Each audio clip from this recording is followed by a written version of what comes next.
یہ کہانی ہے انگلینڈ کے ایک پرانے علاقے کی، جہاں ایک ویران سی عمارت آج بھی موجود ہے اور لوگ اسے اولڈ واٹر ہاؤس کے نام سے جانتے ہیں۔ ایک ایسی جگہ جو صرف پرانی ہی نہیں بلکہ اپنے اندر ایسے راز چھپائے بیٹھی ہے جسے سن کر لوگ آج بھی کانپ جاتے ہیں، اور جو لوگ وہاں گئے وہ کبھی واپس ہی نہیں آئے۔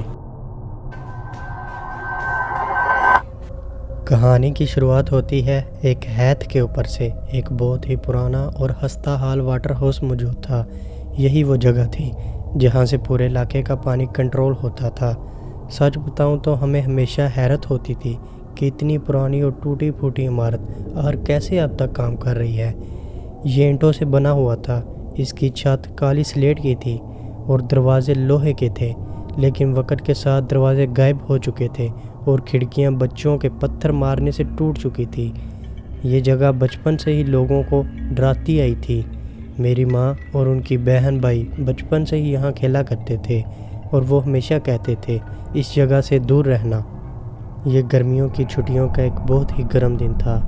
ہم سب چھوٹے بچے گھر میں شرارتیں کر رہے تھے تو ہمارے بڑے کزنز نے فیصلہ کیا کہ ہم بلیک بیری توڑنے کے لیے جاتے ہیں۔ ہم سب بہت خوش ہوئے تھے، بالٹیاں اٹھائی اور نکل پڑے۔ نانی کا گھر سیدھا ہیتھ کے پیچھے کھلتا تھا۔ ایک باڑ تھی جس میں ایک چھوٹا سا راستہ تھا۔ میرے کزن علی نے مجھے اس راستے سے نکالا اور میری چھوٹی سی ویل چیئر بھی اٹھا کر باہر لے گئے۔ راستے میں ہمارے کزن حمزہ اور بلال ہمیں ڈرونی کہانیاں سنا رہے تھے اور ہم ڈرتے ہوئے بھی انجوائے کر رہے تھے۔ پھر ہم اس جگہ پہنچے، واٹر ہاؤس۔ اچانک سب خاموش ہو گئے، کوئی بول نہیں رہا تھا، کوئی ہنس نہیں رہا تھا، یہاں تک کہ حمزہ اور بلال جو ہمیشہ ہمیں ڈراتے تھے وہ بھی خاموش ہو گئے، کیونکہ یہ جگہ واقعی عجیب تھی۔ کہتے ہیں 1960 کی دہائی میں ایک خطرناک بینک ڈاکوؤں کا گروہ تھا۔ وہ لوگ بینک لوٹتے تھے، لوگوں کو ڈراتے تھے اور ضرورت پڑنے پر گولی بھی چلا دیتے تھے۔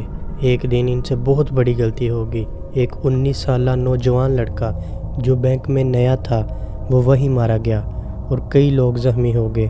فائرنگ میں گروہ کا ایک آدمی بھی مارا گیا۔ باقی لوگ بھاگ کر اسی ہیتھ پر آ کے چھپ گئے۔ ایک واٹر ہاؤس کے اندر کئی مہینوں تک کسی کو کچھ پتہ نہیں چلا۔ پھر 6 مہینے بعد ان سب کی سڑی ہوئی گلی ہوئی لاشیں ملی اسی واٹر ہاؤس میں سے۔ اس کے بعد عجیب و غریب چیزیں شروع ہو گئی۔ لوگوں نے دیکھا کہ رات کے اندھیرے میں بالوں والی عجیب مخلوق پائپوں کے درمیان گھومتی ہے۔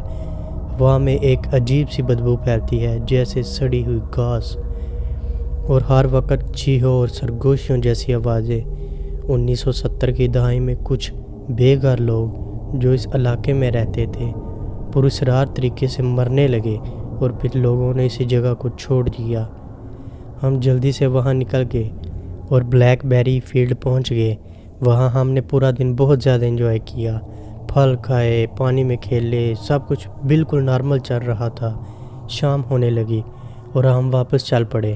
سب ہنس رہے تھے، باتیں کر رہے تھے، لیکن جیسے ہی ہم واٹر ہاؤس کے قریب پہنچے ہوا بدل گئی، ایک عجیب سی گھٹن۔ اچانک علی رک گیا اور آہستہ سے بولا، وہاں کچھ ہلا۔ سب نے اس کی طرف دیکھا، وہ مذاق نہیں کر رہا تھا۔ وہ آہستہ آہستہ آگے بڑھا اور پھر اچانک وہ زور سے چیخا، ایسی چیخ جس میں خوف بھی تھا اور گھن بھی۔ حمزہ نے زور سے کہا، بھاگو بھاگو بھاگو، اور ہم سب بھاگنے لگے۔ بلال ویل چیئر اٹھائے بھاگ رہا تھا اور حمزہ مجھے کندھے پر اٹھائے ہوئے تھا، اور علی بار بار کہہ رہا تھا، پیچھے مت دیکھنا، پیچھے مت دیکھنا۔ جب ہم محفوظ جگہ پہنچے، بلال نے پوچھا، تم نے کیا دیکھا؟ علی نے کانپتی آواز میں کہا، پیلی آنکھیں اور بالوں والا چہرہ۔ گھر پہنچ کر ہم نے سچ نہیں بتایا۔ ہم نے کہا کہ کوئی نشے میں آدمی تھا، لیکن حقیقت ہم نے کبھی نہیں بتائی، اور اس دن کے بعد ہم میں سے کوئی بھی کبھی بھی اس واٹر ہاؤس کے قریب نہیں گیا۔ تو آج بھی سوال وہی ہے، وہ کیا تھا؟ کوئی جانور یا کچھ اور جو اندھیرے میں چھپا بیٹھا تھا اور آج بھی کسی کے آنے کا انتظار کر رہا تھا؟ اور اگر آپ وہاں ہوتے تو کیا آپ پیچھے مڑ کے دیکھتے؟